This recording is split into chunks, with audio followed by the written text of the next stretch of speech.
জানিয়ে দিব এই মুহূর্তে পাওয়া আপডেট বাংলা সংবাদ। শুরুতেই শিরোনাম। 15 আগস্ট ঘিরে আওয়ামী লীগের মাঠে নামার আশঙ্কায় নিরাপত্তা জোরদার, টার্গেট যেসব জেলা।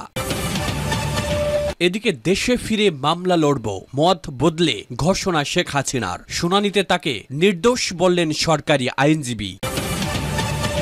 এবারে জানাবো হাসনাত আব্দুল্লাহ, সার্জিস আলম সহ 6 ছাত্র নেতার উপর ভিসা নিষেধাজ্ঞা। এদিকে কঠিন চাঞ্চল্যকর তথ্য ফাঁস, গুলশানের বাসায় চাঁদাবাজির ঘটনায় আসিফ মাহমুদ, সজীব ভুইয়া জড়িত আছে বলে স্বীকারোক্তি।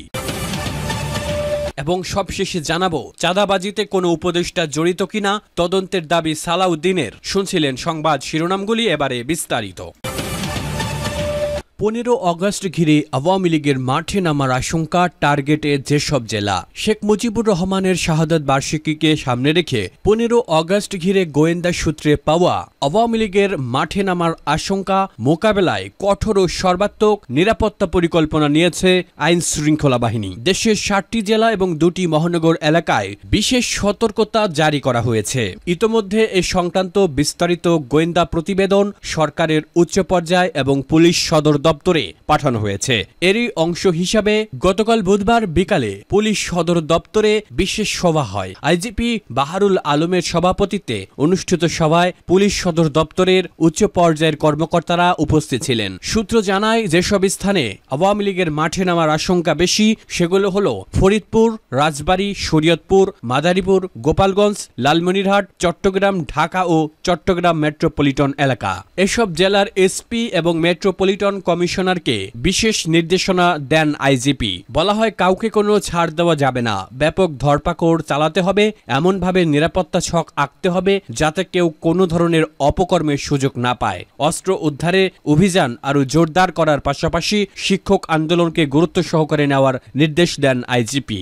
দেশে ফিরে মামলা লড়ব, মত বদলে ঘোষণা হাসিনার, শুনানিতে তাকে নির্দোষ বললেন সরকারি আইনজীবী। দুপক্ষেই সওয়াল করলেন সরকার তথা রাষ্ট্র নিয়োজিত আইনজীবীরা। এক পক্ষ শেখ হাসিনাকে মানবতা বিরোধী অপরাধের জন্য দোষী সাব্যস্ত করতে জোরদার সওয়াল করে এই পক্ষের আইনজীবী চিফ প্রসিকিউটর তাজুল ইসলাম। অন্যদিকে শেখ হাসিনার নির্দোষ বলে দাবি করেন আইনজীবী আমির হোসেন। ঘটনাচক্রে তিনিও সরকার নিয়োজিত আইনজীবী। ঢাকার আন্তর্জাতিক অপরাধ ট্রাইব্যুনালে শেখ হাসিনার মামলা এভাবেই সরকার নিয়োজিত আইনজীবীদের বিপরীত ভূমিকায় দেখা যায়। ঘটনাচক্রে এক ভার্চুয়াল ভাষণে শেখ হাসিনা ঘোষণা করেন, দেশে ফিরে আদালতের মুখোমুখি হব, মামলার মোকাবেলা করব, দেখব কত ধানে কত চাল। হাসিনার এই অবস্থান নতুন। এতদিন তিনি ও তার দল আওয়ামী লীগ গণ অভ্যুত্থানের সঙ্গে সম্পর্কিত মামলাগুলির বিচার বয়কটের কথা বলে আসছিলেন। আন্তর্জাতিক অপরাধ ট্রাইব্যুনালে হাসিনার বিচারকে অবৈধ বলে আওয়ামী লীগ দাবি করে আসছিল। হাসিনা ফের ট্রাইব্যুনালে তার বিচার নিয়ে প্রশ্ন তোলেন। আদালত অবমাননার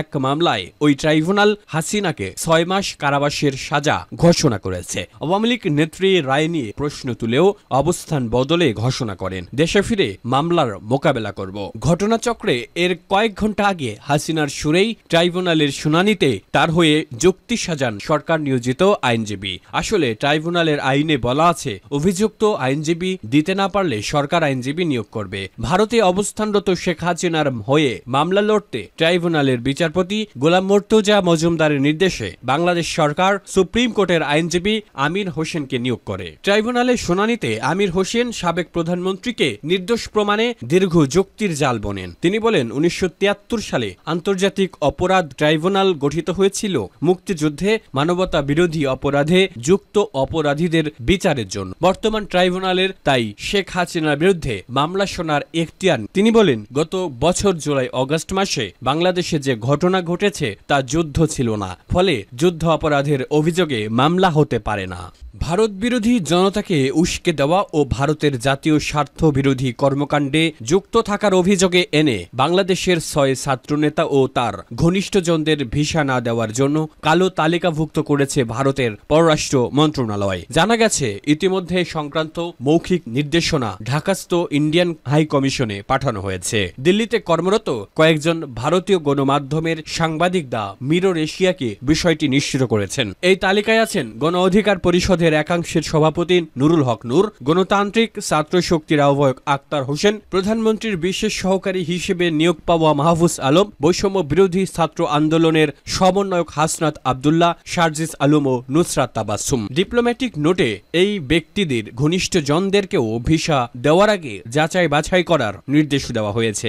ঘটনাচক্রে সরকারের উপদেষ্টা আসিফ মাহমুদ ও নাহিদ ইসলামের নাম সেখানে উল্লেখ করা হয়নি। এদিকে ভিসা নিষেধাজ্ঞা নিয়ে বিস্তারিত জানতে চাইলে নাম প্রকাশে অনিচ্ছুক সরকার ঘনিষ্ঠ একজন সাংবাদিক দ্য মিরর এশিয়াকে বলেন, বাংলাদেশে ভারত বিরোধী মনোভাব তৈরির নেতৃত্ব দিচ্ছেন নুরুল হক নূর ও আক্তার হোসেন। অন্যদিকে পেছন থেকে ভারত বিরোধী চেতনাকে শক্তিশালী করার কাজ করছেন মাহফুজ আলম। হাসনাত আব্দুল্লাহ চিকেন নেক নিয়ে বক্তব্য ও নুসরাত তাবাসসুমের 7 সিস্টার নিয়ে ফেসবুকের স্ট্যাটাসকে আমলে নেওয়া হয়েছে ভিসা নিষেধাজ্ঞায়।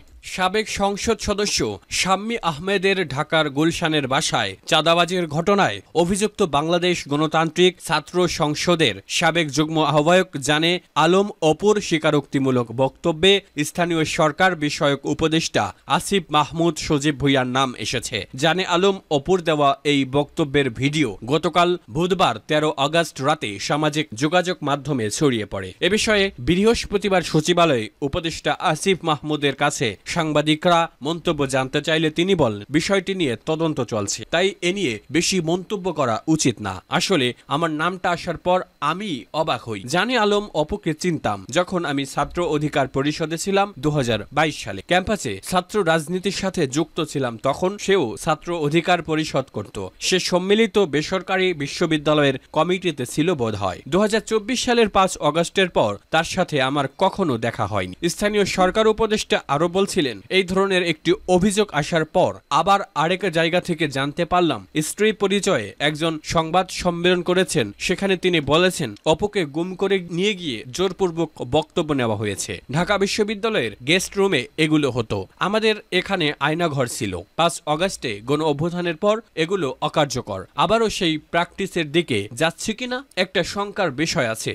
চাঁদাবাজিতে কোনো উপদেষ্টা জড়িত কিনা তদন্তের দাবি সালাউদ্দিনের। বিএনপির স্থায়ী কমিটির সদস্য সালাউদ্দিন আহমদ বলেছেন, গুলশানের চাঁদাবাজির ঘটনায় উপদেষ্টাদের কেউ জড়িত কিনা তা জনগণের সামনে তুলে ধরা দরকার। তদন্ত না হলে তাদের বিষয়ে আরও প্রশ্ন উঠবে। বৃহস্পতিবার রাজধানীতে নিজ বাসায় আয়োজিত এক সংবাদ সম্মেলনে একথা বলেন বিএনপির স্থায়ী কমিটির সদস্য।